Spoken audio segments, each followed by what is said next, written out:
The ocean gives, and the ocean takes.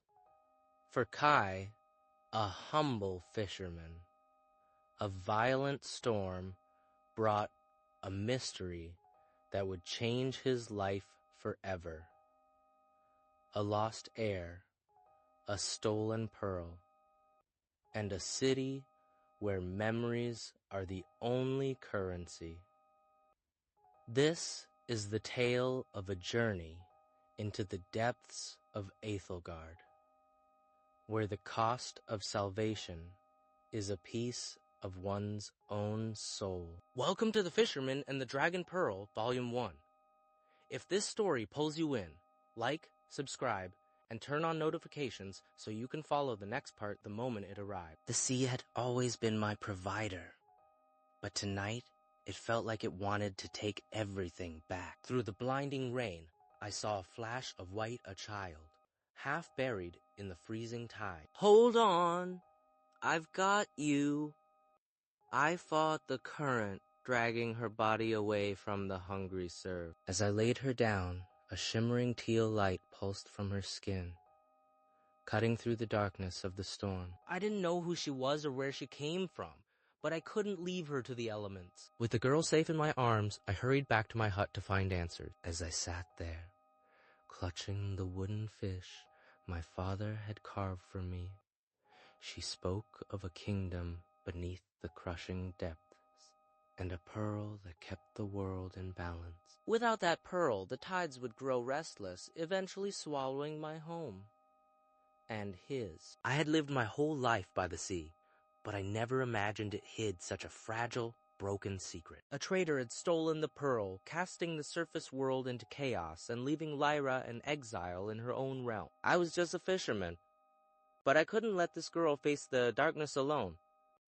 I told her I would go. We didn't know what waited in the depths of Aethelgard, but we had no choice but to dive. Lyra pressed her hand to my chest, flooding my lungs with a shimmering teal light that allowed me to breathe the ocean. We plummeted through the crushing depths, the surface world fading into a distant, shimmering memory. Then Aethelgard appeared, a sprawling forest of bioluminescent coral that defied every law of nature I knew. Lyra explains that in this city, memories are not kept in the mind, but float as liquid spheres for all to see. I reached out, tempted by the swirling colors of a stranger's life drifting past my fingertips. The moment my skin brushed the surface, the sphere flickered violently, reminding me how easily a life's history could be shattered here. We pushed forward toward the heart of the city, unaware that the usurper was already waiting to claim a price for our passage. Kai and Lyra finally reached the heart of the city,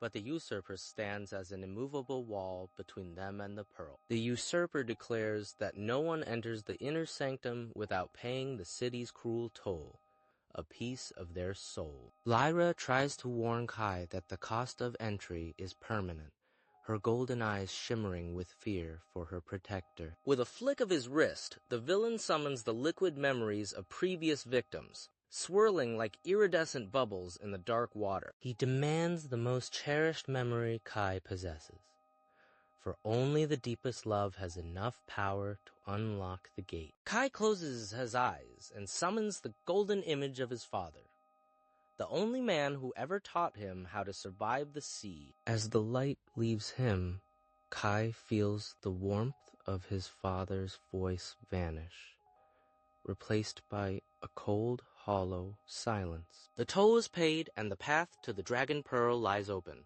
though Kai no longer remembers the face of the man he loved. As my memory of my father drifted away into the void, the usurper stepped aside, granting me passage to the stolen treasure. He held the Dragon Pearl with a cold indifference, believing that a broken man could no longer pose a threat to his reign. Lyra saw her opening and unleashed a blinding flare of light, momentarily searing the usurper's silver eyes. In that split second of chaos, I lunged forward and snatched the pearl from the villain's grip. The artifact reacted to my touch, releasing a surge of ancient power that threw the usurper back into the depths of his own city. The Dragon Pearl's true light flooded Aethelgard, signaling the end of the usurper's dark influence over the currents. With one final effort, we channeled the pearl's energy to break the storm and carry us back to the world above. The violent waves vanished,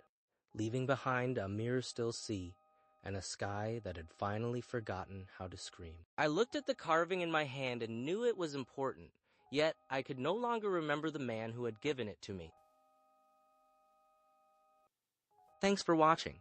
Like, subscribe, and enable notifications to follow Volume 2, where the consequences of this ending begin to unfold.